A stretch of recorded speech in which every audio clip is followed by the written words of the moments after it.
Funding for Firing Line is provided by this station and by other public television stations.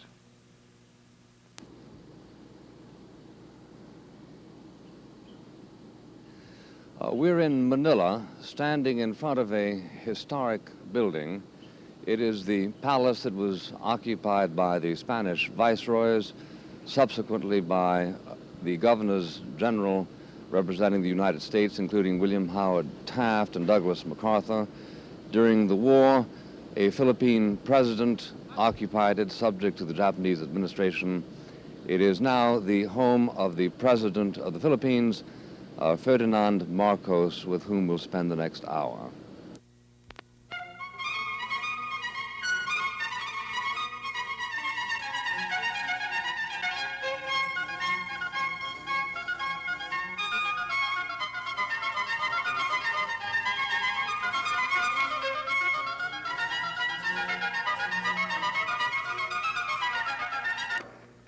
Ferdinand Edralin Marcos is the President of the Philippines, elected to that office in 1965, re-elected in 1969, and, so to speak, institutionalized in power by a series of military, political, and juridical acts that followed the promulgation of martial law on September 22nd, 1972.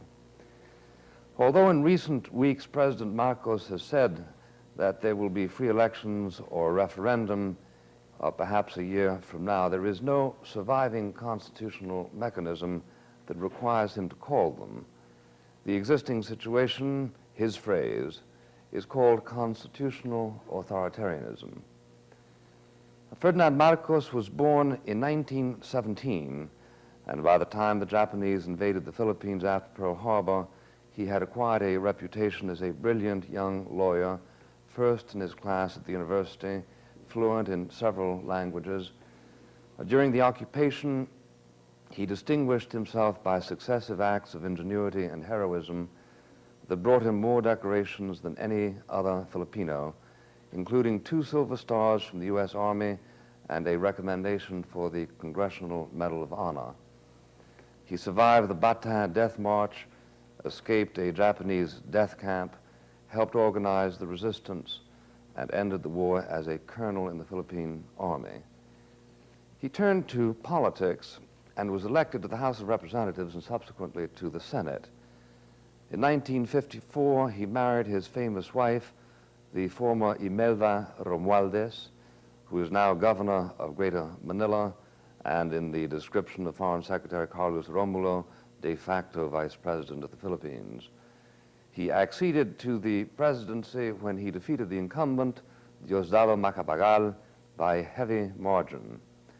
In his foreign policy, President Marcos has recently sought to stress the Asiatic connection of the Philippines, resulting, some say, in a detachment from the traditional closeness with the United States, the strategic consequences of which are imponderable, which leads me to suggest that we should ponder them. I should like to begin by asking President Marcos whether it is his opinion that the failure of the United States to secure the independence of South Vietnam is largely responsible for the readjustment of your foreign policy. No. Excuse me. Actually, the foreign policy of the Philippines is dictated by many factors, one of which is the fact that the Philippines has been identified before the war as a colony of the United States.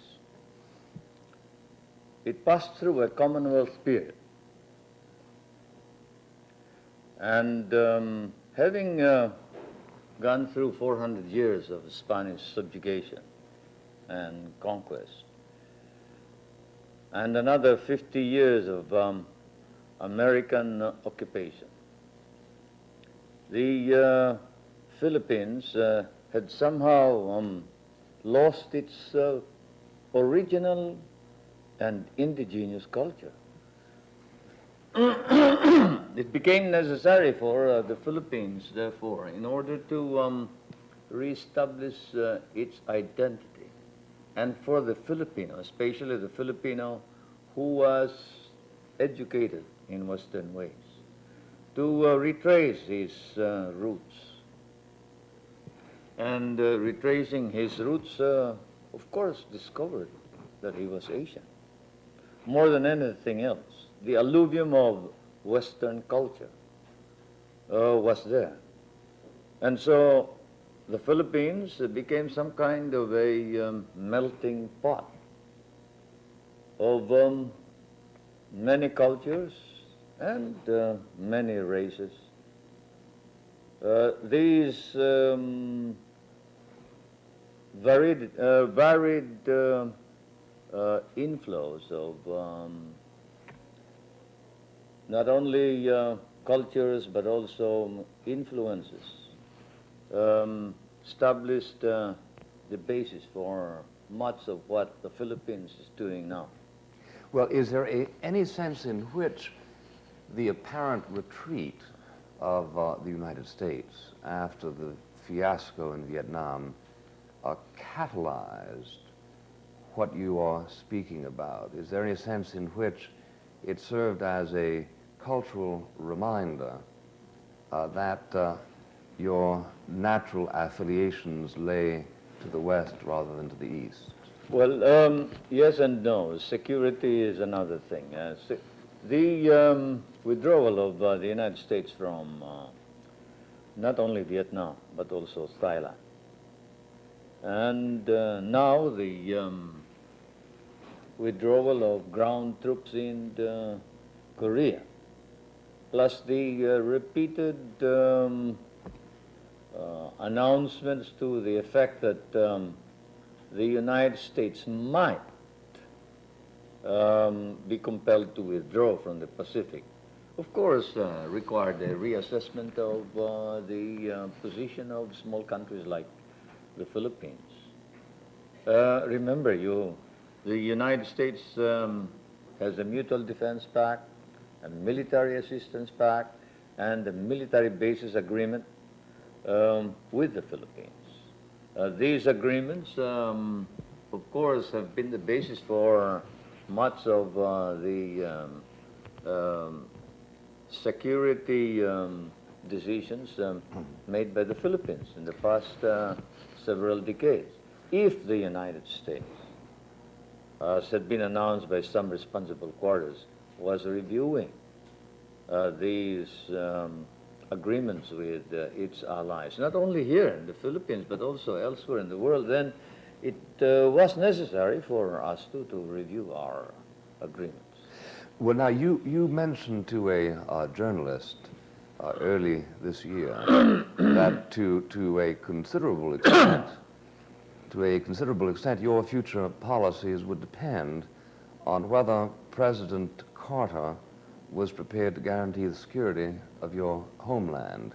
You didn't go further than to say just that, but a lot of Americans have been curious as to the exact meaning of what you intended to say there.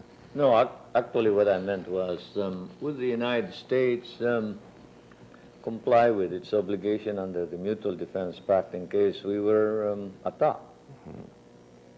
And I do not refer to any specific country, of course. These are theoretical situations which every leader must prepare for. And I realized, first of all, that there was a conflict between the authority and power of the President and your Congress and the American Congress, and that the American people, too, had felt there was a need to constrict your lines, as it were, and lessen your role as a policeman throughout the world. This, of course, raised the possibility that the United States, in reviewing its military agreements, might be more interested in, say, giving countries like the Philippines an opportunity at self-reliance. and increasing its capability to defend itself instead of depending on the United States. The Guam Doctrine, in effect. I have always felt that this doctrine did not start with Guam, but that's another matter. Well, let me ask you this, Mr. President. Would it affect your reasoning or your projections if the United States were to abrogate its defense treaty with Taiwan? It probably would. That is to say, if we were to do that, it would be one more suggestion to you that what you speak of as this constraint of American power was going one further step, and that perhaps the next day, tomorrow, or day after tomorrow, it would be the turn of the Philippines. No, this would be a reflection of some modifications of the basic policy in the Western Pacific. Although I believe the American political leadership has repeatedly stated that it needed, say, to maintain its presence in the Western Pacific. I cannot speak for the United States. I don't know what presence means.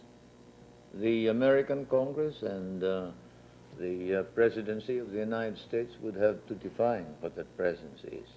However, we should be ready for any contingency. And as you have said, the withdrawal from Taiwan would be another manifestation of a lessening presence of the United States. And there must be a corresponding effort on the part of small countries like the Philippines to fill up any gap, any hiatus that would result. I'm aware that you are engaged even as we speak in negotiations involving Subic Bay and Clark Air Force Base. Were you disturbed by the two reports by American agencies recommending the discontinuation of those facilities? I am not aware of any official recommendation to this effect, but I did read some reports of some individual officers. Yes. Who felt that these bases in the Philippines are no longer necessary. We ourselves have prepared for the eventuality that the United States would withdraw from such bases. If the United States does, then we would have to take over. But as I have said, the negotiations on the military bases are premised on the statement of the United States that excuse me, they need those bases, not only for the protection of, say, the metropolitan area of the Philippines under the Mutual Defense Pact, but as a part of a defense scheme for the entire region of Southeast Asia and of the world. Now, if this is true, and I believe it is, then the military bases and their continuation would be a part of our contribution to world peace and the peace of the region. You were quoted in a story in Time magazine a few months ago as follows. It was a rather arresting quotation. Time magazine wrote, "The contemporary world figure admired most by both Marcos and Imelda is China's Chairman Mao Zedong. Reason, Mao, as the president puts it, united, quotes, 800 million volatile and historically disparate and separated people." I remember it was almost 10 years ago that Marshal Key was quoted as saying that the figure he admired most was Adolf Hitler. He intended by that a very narrow construction.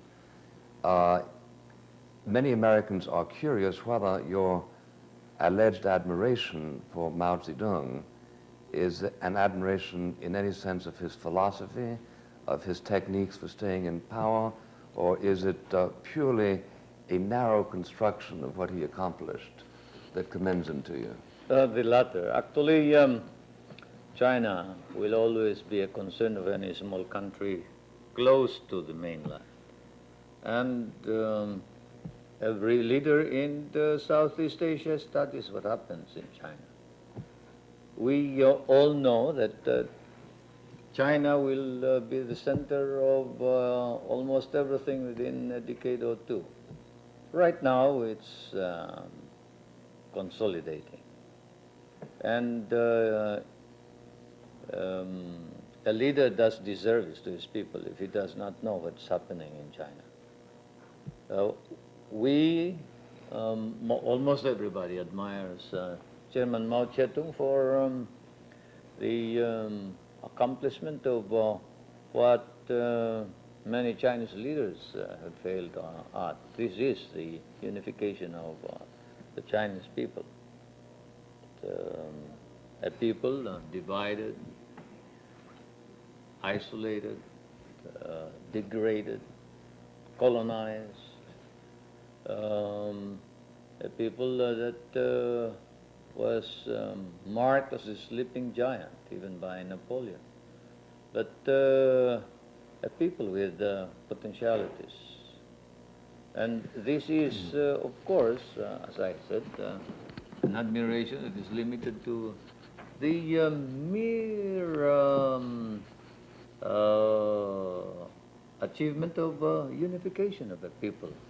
Well, Mr. President, I was 2 days ago with Premier Jiang Jingkuo.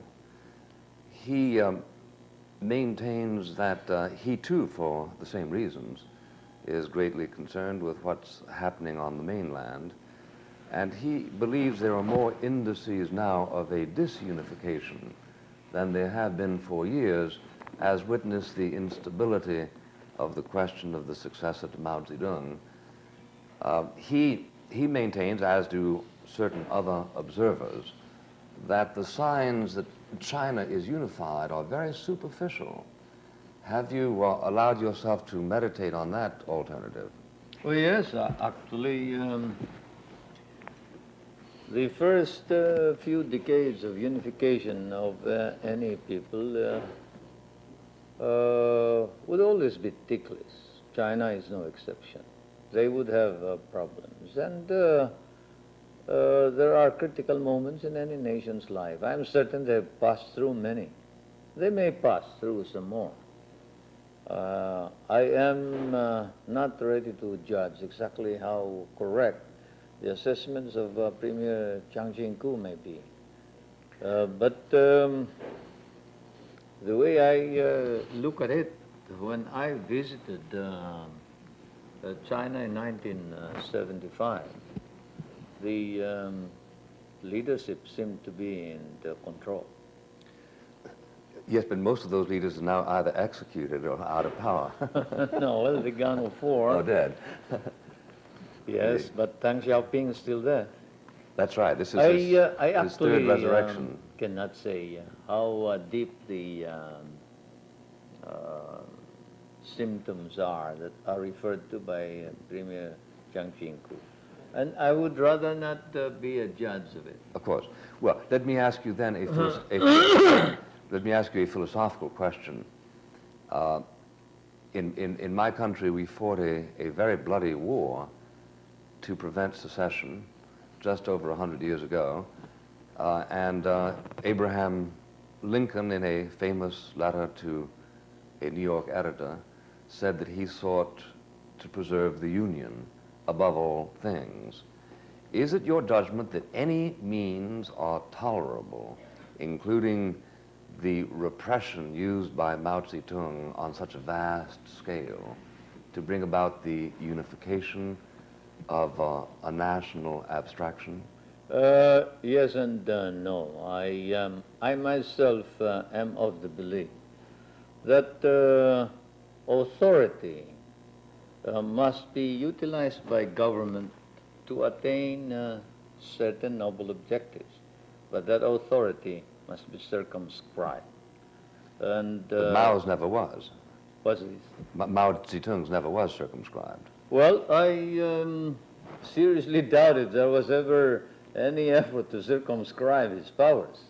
But you admire him just the same. No, I admire the manner in which, notwithstanding the fact that the Chinese people have never been used to a single leadership, they accepted single leadership. Yes, he may have used, of course, repression. I concede that. However, as I have said, the fact is he united these people. One of the things that I have always maintained is that repression is not necessarily a means to unity. Repression can backfire. Repression can cause rebellion, revolution. Repression, say, amongst the people like the Filipinos, would result in immediate revolution. Well, but isn't it true, Mr. President, that the 20th century has shown us that the techniques of repression are so refined that, for instance, a single dictator like Stalin could force a unity, however synthetic, among the disparate peoples that lie within the borders of the Union of Soviet Socialist Republics. Japan, through the exercise of maximum repression, governed your country for 5 years, notwithstanding the heroism of such people as yourself. Why? First of all, Stalin was not exactly too refined. And secondly, yes, the Japanese were not exactly... refined the techniques of repression. Well, yes. By refinement, yes. I mean being prepared to kill 5 or 10 million people if necessary.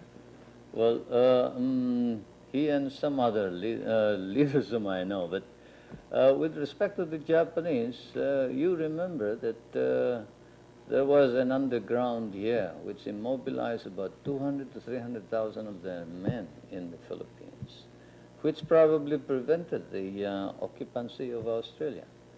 And we flatter ourselves in believing that this was our contribution in the underground after our regular forces surrendered in Bataan and Corridor. It was a very real contribution like Tito's in Yugoslavia, who held down 250,000 Germans there. However, the question I'm asking you is, isn't it one of the great questions of the 20th century whether one is justified in using totalitarian means to effect a particular end, as Mao Zedong, whom you professedly admire, did in mainland China? I wouldn't hold no paper for the use of repression to attain unity. But I would certainly maintain that this problem is not modern. It goes all the way back to 2,500 years ago. One of my favorite quotes is that of Heraclitus of Ephesus, who maintained that 2,500 years ago, in one of his writings, that precisely the question is to combine the exercise of, or the use of law with the individual rights of persons you rule, without which law individual rights would become anarchy, but to such an extent that the law does not become tyranny. And such a balancing between individual right and law will always be a question, not whether in the olden days or now. Presently, you have the problem of terrorism in the Western countries, West Germany, Italy, France, Holland, and I suppose in the United States. People are now asking, to what extent can government utilize authority in order to prevent terrorism? Terrorism is just another term for the individual or perhaps widespread utilization of violence and force to maintain what they claim is individual right.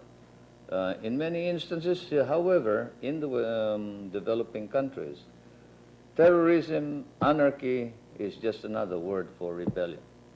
And while in the Western world, apparently there is commendation for effective counteraction against terrorism.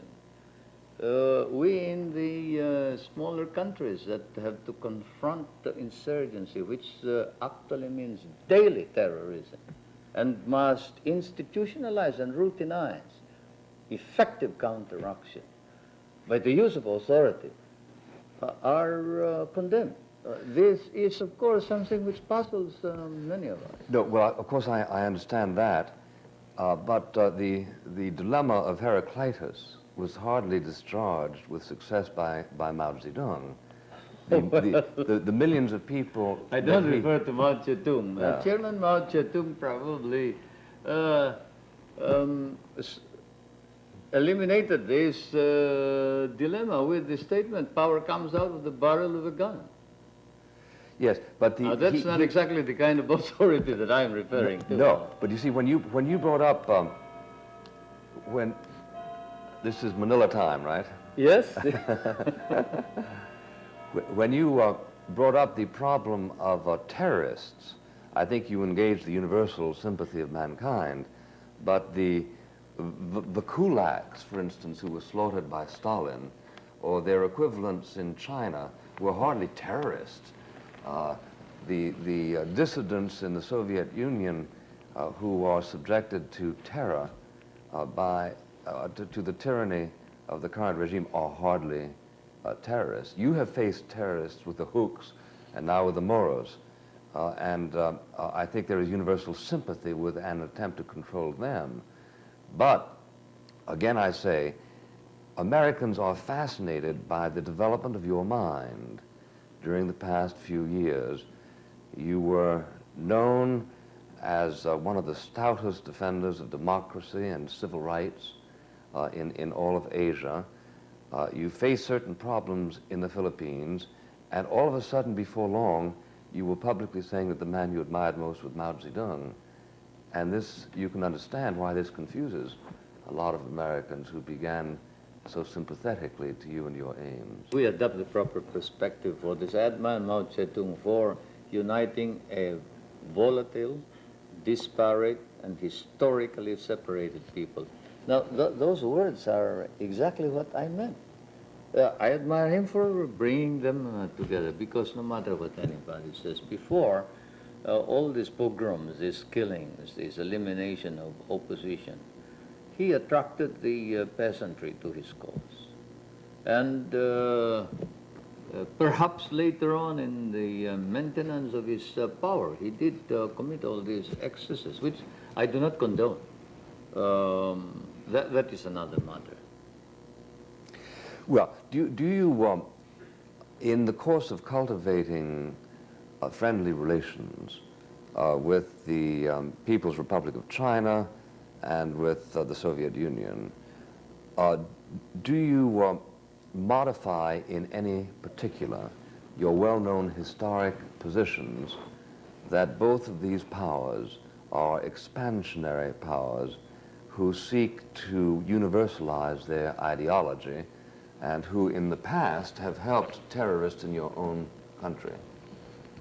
First, the second premise about helping terrorists in our country, we have never accepted this as a fact. Yes, there were guns being brought in here from outside. We cannot prove that this came from communist China.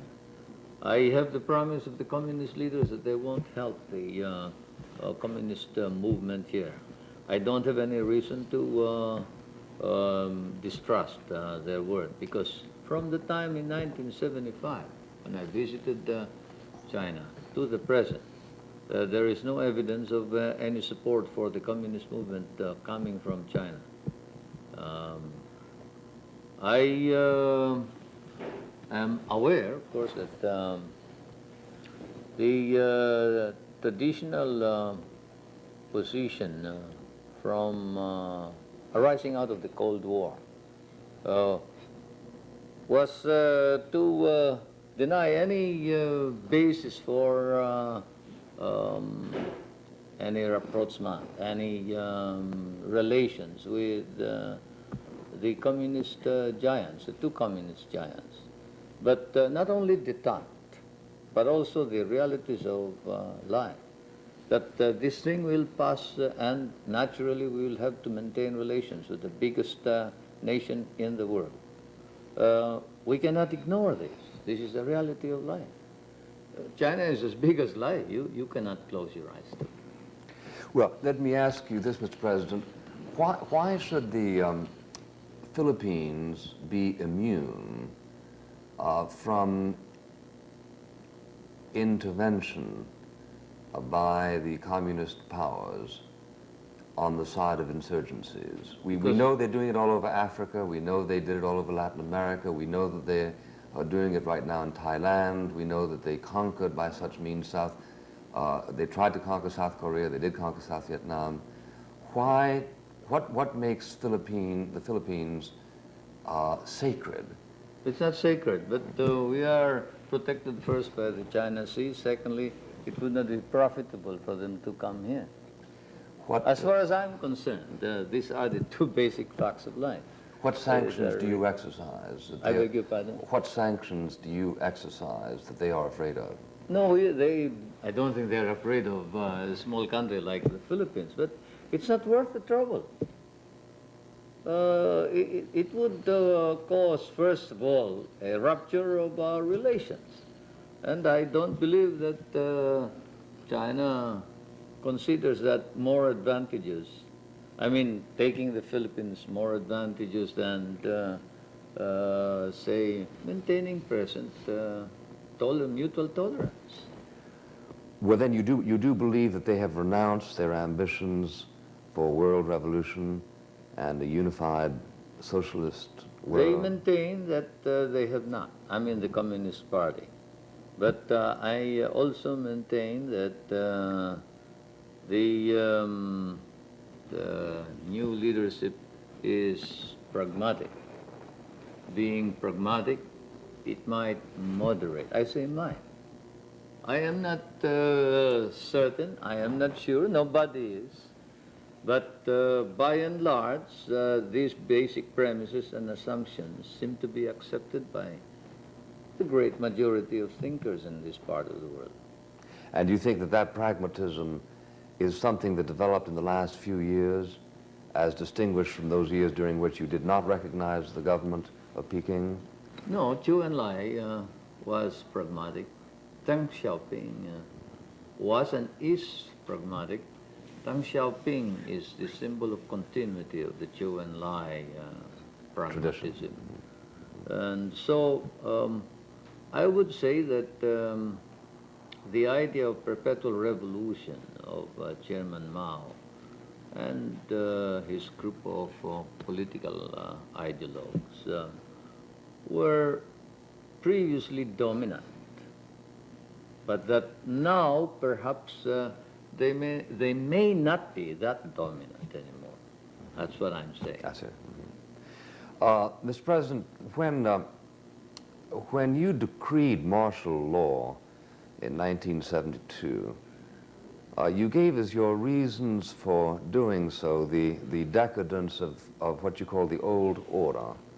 Could you describe for the benefit of Americans what it is that you found defective in the old order? Well, the old order meant anarchy, disorder, rebellion. When I became president in 1965, I had warned that we were slowly slipping into an abyss from which there was no pulling out. And this was the gradual erosion of the authority of the government to enforce the law, to enforce existing law, not any new system of order, but the old system or the old codes of law, including the criminal code.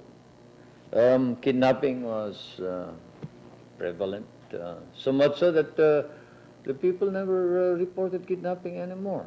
The leftists were in collusion with the rightists. whatever those two terms may mean. I myself don't believe in categorizing people, but there was a strange conspiracy between those whom many of our writers branded as leftists and those whom they branded as conservatives. Each one supporting the other for a purpose and resulting in the immobilization of our economy and the impotence of our government. Why should that have been? Why should democracy not have worked in the Philippines? It was partially the government's fault. First of all, you see, liberal democracy, as the United States knows it, was the result of a growth of how many centuries, how many years in your country. All of a sudden it's transplanted to Philippine soil. Have you ever attempted to transplant an apple from the United States to a tropical country like ours? Well, it just won't grow. The reason for this is it needs time to acclimatize. This is a tropical climate. How much time? Nobody knows. I don't. We tried to get used to it, and my predecessor somehow convinced you that we were democratic, but we all knew that this was some kind of a mask which we had put over our face. We were trying to ape you. And yet we didn't have the basic requirements: education, distribution of wealth, economic equality, equal opportunity, and the most important, belief in that. Many of our people, especially the rich, didn't believe in democracy. They believe in maintaining their privileges and obtaining favors from government. They had private armies. But the great number of people had been used to a prototype democracy. Because in the olden days, even before the arrival of the Spaniards in 1521, the chieftains, especially the war chiefs, were elected by the tribes. And so there was some kind of a prototype, the beginnings of a populist type of leadership. And so there was this discontent, valid grievance on the part of a great number of our people. But there was nothing that they could do. And the only alternative was violence. To bring about a radical restructuring and bring down, let us say, those who had imposed their leadership, taken over from the old Spanish grandees, and joined up with the Chinese-oriented merchants to control both politics and economy in the country, were for the maintenance of the status quo. And we all knew that we were sitting on top of a volcano, a social volcano. Nobody knew when it would erupt. And there was no way of aborting it. It was just a matter of time. If we grant, if one grants that, if one grants that as an accurate historical analysis, and I know that a lot of people do grant it, the second question then is, in reestablishing order, has your regime done so by the use of a number of techniques which throughout your career you have criticized? For instance, torture, for instance, the denial of due process. Is this necessary to any rule by martial law? There is no need to torture anyone, and we don't. It's not a policy. There may be exceptions, but these are all aberrations, and they don't mean complicity, conformity, or even conspiracy on the part of the political leadership. This we disavow, we condemn, we punish. We punish anyone, whether he be in the armed forces or a follower of the leadership, anyone who utilizes his authority or power to enforce by violence, unacceptable violence, except by legitimate combat, any decisions of the government. But the important thing is, first of all, that while we sought to maintain order by dismantling the apparatus of the rebellion, we also sought to extirpate the causes of rebellion, the valid grievances that may exist, by economic, social, and even political reform. And this is the rub, as you would put it, because the legalists, of which there are many here in our country, there are a great number of lawyers here, do not believe in the use of martial law powers for radical reform. They believe that we, or I, should stick to the old classical concept of martial law, which means consolidate the status quo, maintain it as it is. It may have its deficiencies. It is not for martial law to correct it. It is for another institution to correct it. And I maintain that is not so. For if the purpose of martial law is to eliminate rebellion and maintain order, then one must eliminate the cause of rebellion. And the cause of rebellion may be economic and social inequality, injustice. Well, what in the way of a reduction of that inequality has your regime accomplished? You have given to every man the right of equal opportunity. Now, equal opportunity means greater liberty, greater freedom. For instance, the man who is held in bondage to the soil, he's not the equal of the man who has his own house, his own business source of income. By no means can anybody say that he is the equal, nor can anybody say that he has an equal opportunity. His children would never be going to school. Well, we have given him the chance to send his children to school, make them professionals, lawyers, doctors, whatever they may be able to attain. But we give them the opportunity now to develop their God-given and God-endowed faculties. And we also give them the opportunity to a decent and dignified type of a life. We give him land, but that's not all. Land reform as we practice it here is not just a mere doling out of land and turning men into beggars. We turn them into respectable and dignified and self-respecting men. We teach them how to use the land to produce income and produce decency, produce dignity. I think a lot of people who have observed the Philippines during the past several years join in complimenting you on your land reform program.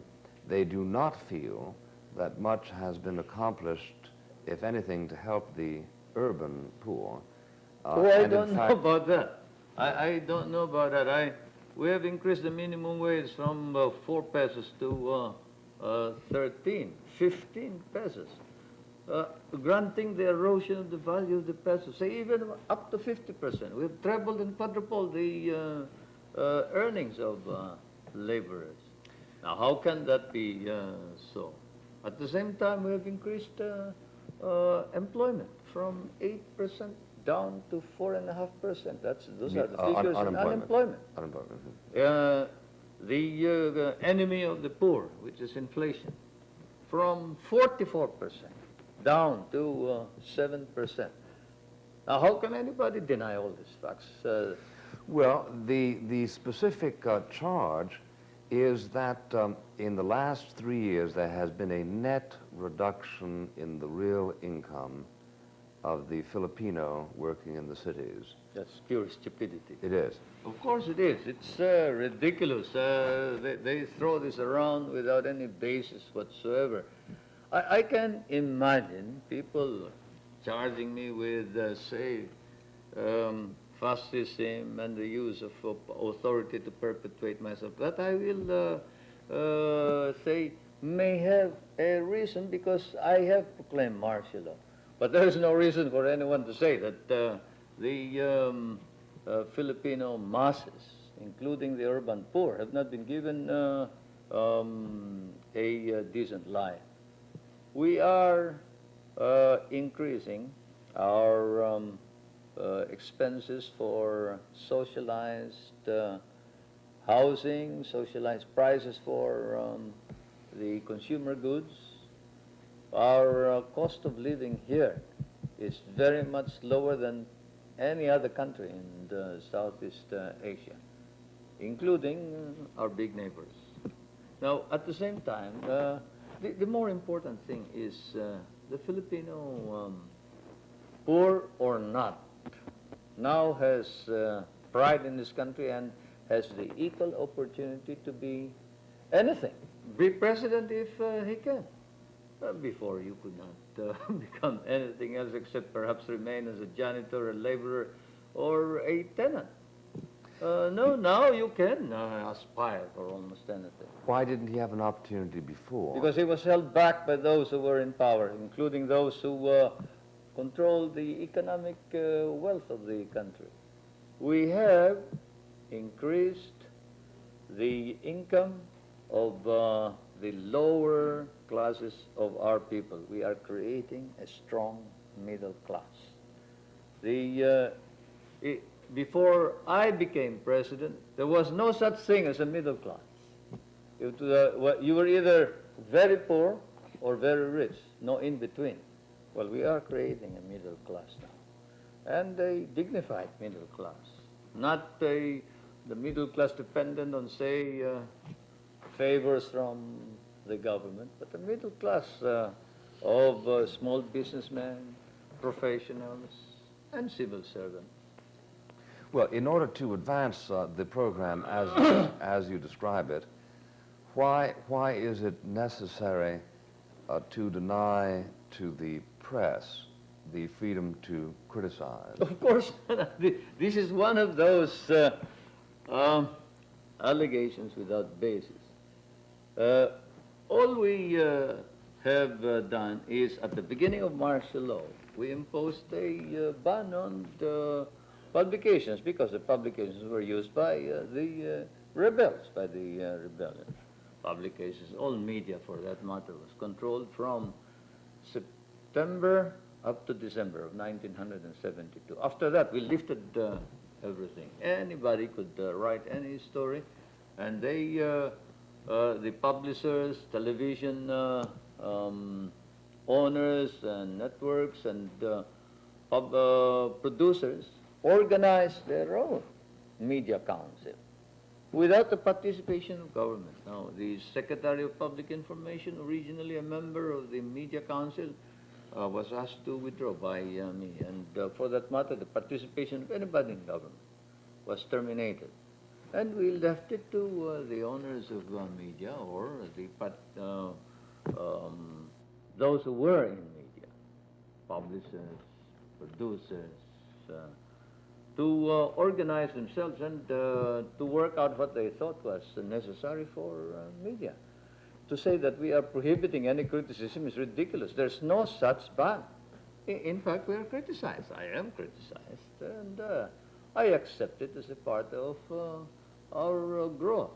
I grew up in the rough and tumble of politics and of trial law, and I am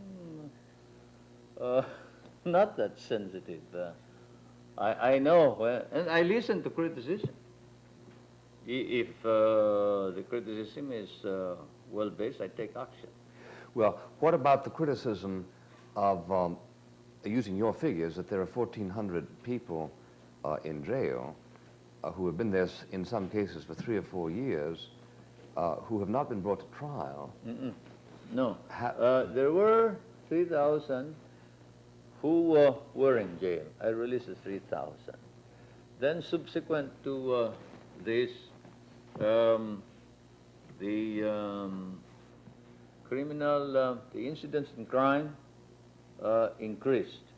Correspondingly, there were increases in arrests, but not for political action, but for violation of the criminal code.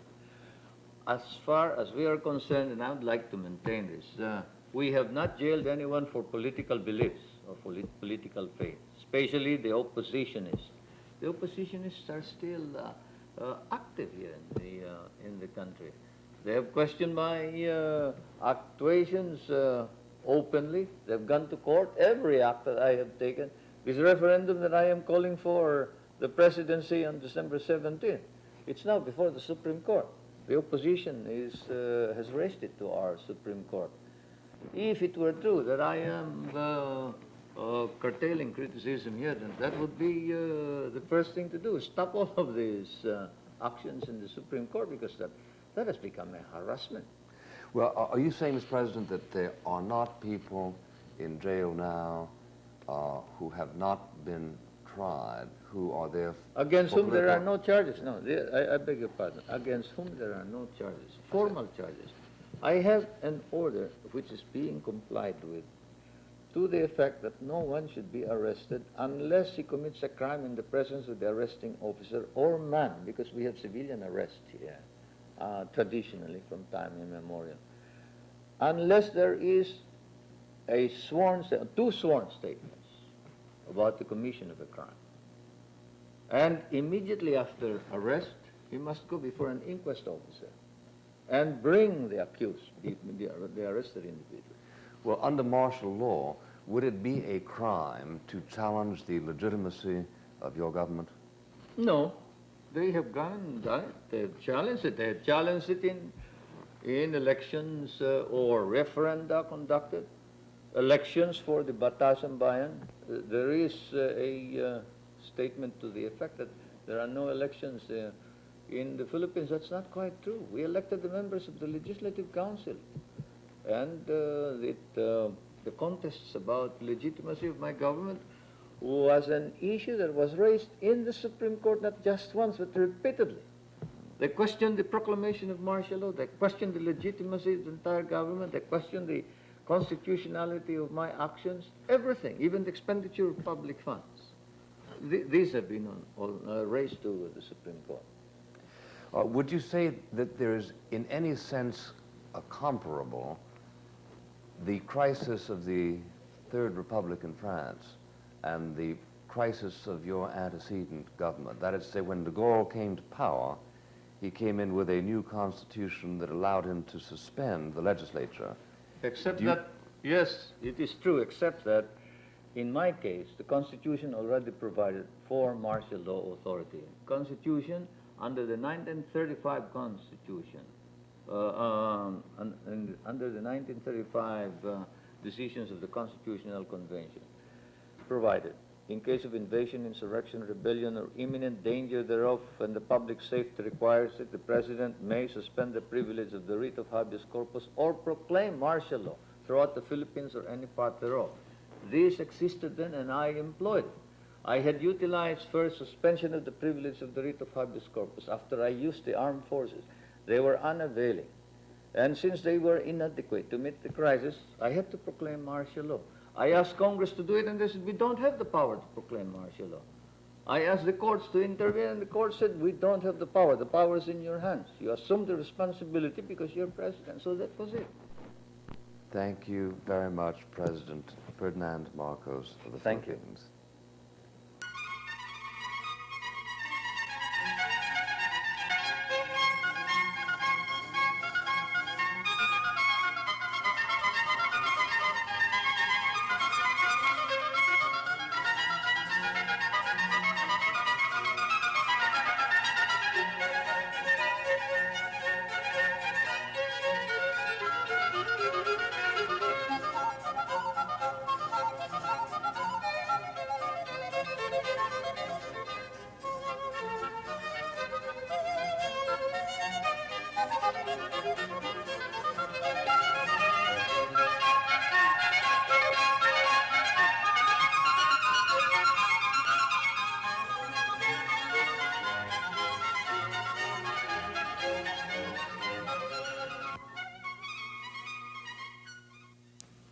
For a printed bound transcript of this program, send $1 to Firing Line, Post Office Box 5966, Columbia, South Carolina 29250.